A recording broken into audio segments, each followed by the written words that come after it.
দেখেন, দেশনেত্রী বেগম খালেদা জিয়া একজন অত্যন্ত সৌভাগ্যবান মহিলা, যেমন ঠিক তেমনি আমি বলবো তো দুর্ভাগাও তেমন।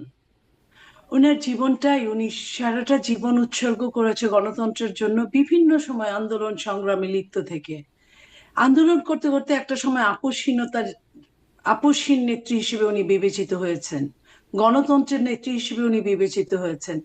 আজকে যখন উনি জীবন মৃত্যুর সন্ধিক্ষণে, তখনও ওনাকে নিয়ে কতিপয় মহল কথা বলতে ছাড়ছেন না। আপনি বলেন, আপনি আর জায়গায় আপনার মা বাবা বা আমার মা বাবা বা আমার নেত্রী, আপনি একই তো জিনিস। তা আমরা কি চাই? শেষ পর্যন্ত বাঁচিয়ে রাখার জন্য আমরা চেষ্টা করি আমাদের বাবা মাদেরকে। তো উনিও ঠিক তেমনই, উনি শুধু আমার বা আপনার একার না, বা উনি সারা বাংলাদেশের অবিসংবাদিত নেতৃত্বে রূপান্তরিত হয়েছেন। প্রত্যেকটা মানুষ দোয়া করছে, যে যে যার জায়গা থেকে, যে যার দল থেকে, সেই জায়গায় আপনি, আমি বলবো এইখানে আমরা অত্যন্ত সৌভাগ্যবান।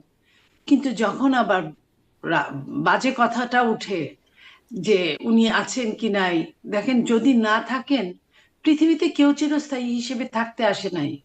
ওনার যে বয়স হয়েছে, ওনার উপর যে অত্যাচার নিপীড়ন গিয়েছে, তাতে ওনার সমস্ত অর্গানগুলো অনেক অনেক অনেকের চেয়ে দুর্বল। হ্যাঁ, 110-20 বছরের মানুষও কিন্তু সঠিকভাবে থাকতে পারলে ভালো থাকেন। শুধু বেঁচেই থাকেন না, ভালো থাকেন, আমরা উন্নত দেশগুলোতে দেখি। ওনারও তো সঠিকভাবেই থাকার কথা, কিন্তু ওনার উপর দিয়ে যে দুঃসময়টা গিয়েছে, দুঃসময়ের জার্নিটা তাকে অনেকটাই কুরে কুরে খেয়ে ফেলেছে। সেইখানে ওনার অবস্থা উম, খারাপ, এটা সবাই জানে। কিন্তু এই যে জীবন মৃত্যুর সন্ধিক্ষণের মুহূর্তটাকে, মৃত্যু নিয়ে যখন যে হুম। কানাঘুষা চলে, তখন খারাপ লাগে। আপনি জানেন যে জি। যখন উনি এভার কেয়ারে আছেন এই মুহূর্তে, উনার ওইখানে অনেক বিশ্বের অনেকগুলো দেশ থেকে ডাক্তাররা এসেছেন, বিশেষজ্ঞ মহল এসেছেন। শুধুমাত্র সিটি ব্যাংকে অ্যাকাউন্ট থাকলেই করতে পারবেন গুগল পে। তাই অ্যাকাউন্ট খুলুন আজই। তাহলে তারা কেন আসবে? এবং এইখানে সরকারের একটা হাত আছে, সরকার নিজেও আন্তরিক। সরকার আপনার তাকে এই সময়টা ভিভিআইপি মর্যাদা দিয়েছেন, দিয়েছেন যাতে উনি অত্যন্ত সফটলি বাইরে চিকিৎসা করানো থেকে শুরু করে দেশে যেভাবেই হোক উনি করতে পারেন। তো আমরা এই জন্য সরকারের উপর এই না, কিন্তু আমি ব্যাপারটাই এটাও আমরা প্রশ্ন করতে কৃতজ্ঞতা চাই, প্রকাশ করি। ভিভিআইপি ভিভিআইপি দেবার কি মানে যেন করতে পারেন, কিন্তু ভিভিআইপি না দিলে দেওয়ার আগ পর্যন্ত তার কি চিকিৎসায় বা বিদেশে যেতে সমস্যা হচ্ছিল? মানে না, ভিভিআইপি দিয়ে আমি বিশেষ কি সমস্যা হলো? আমি সমস্যার কথা বলিনি। মানে বিশেষ সমস্যা কি হলো? হচ্ছিল না এই মুহূর্তে, কিন্তু ভিভিআইপি দেওয়ার ফলে হয়েছে কি, এটা অনেকটাই তাকে সফটলি হ্যান্ডেলিংটা করা যাবে, যদি যদি ইচ্ছা থাকে। যেমন ধরেন, আপনার হেলিকপ্টারের যে মহড়াটা দেখলাম, হেলিকপ্টারের ব্যবস্থা করে রেখেছে স্ট্যান্ড বাই, সেটা হলো যে যদি তাকে ওই এয়ার অ্যাম্বুলেন্সে নেওয়া হয়, তাকে মানে অ্যাম্বুলেন্সে ওই জায়গা পর্যন্ত, এয়ারপোর্ট পর্যন্ত নেওয়া সম্ভব না, তখন তাকে হয়তো হেলিকপ্টারে নিয়ে যাবে।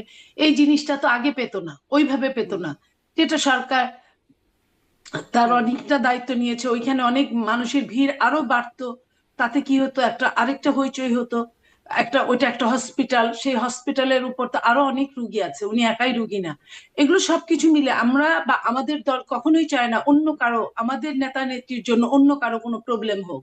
তো সেই জায়গাটায় আমরা ওই জায়গার কথাটা জি। বলেছি যে আমরা জি। কৃতজ্ঞ নীলুফার ওইখানে। চৌধুরী মনি স্পষ্ট। আমি শামীম পাটোয়ারের আমি কাছে আমি আমি যাওয়ার আগে লাইনটা আপনি শেষ করি, আরেকটা আমি লাইন লাইনটা শেষ জি। করি।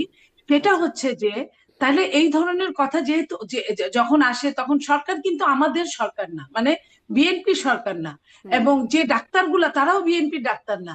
তাহলে এই কথাগুলা, এভার কেয়ারের ডাক্তার আছে, তাদের সঙ্গে অনেকের আত্মীয়তা আছে, তারা তো নর্মালি জানতে পারে, তাহলে এই ধরনের কথাটা কেন আসবে? জি, একদম স্পষ্ট। কিন্তু আপনার কাছে এটাও একটু জানতে চাই নীলুফার চৌধুরী মনি যে মানে বেগম জিয়া এইরকম একটা অবস্থায় আছেন, জীবন মৃত্যুর সন্ধিক্ষণে বলা চলে, এবং তারেক রহমানও ফিরছেন না, ফিরতে পারছেন না, সেটি তিনি স্পষ্টও করছেন।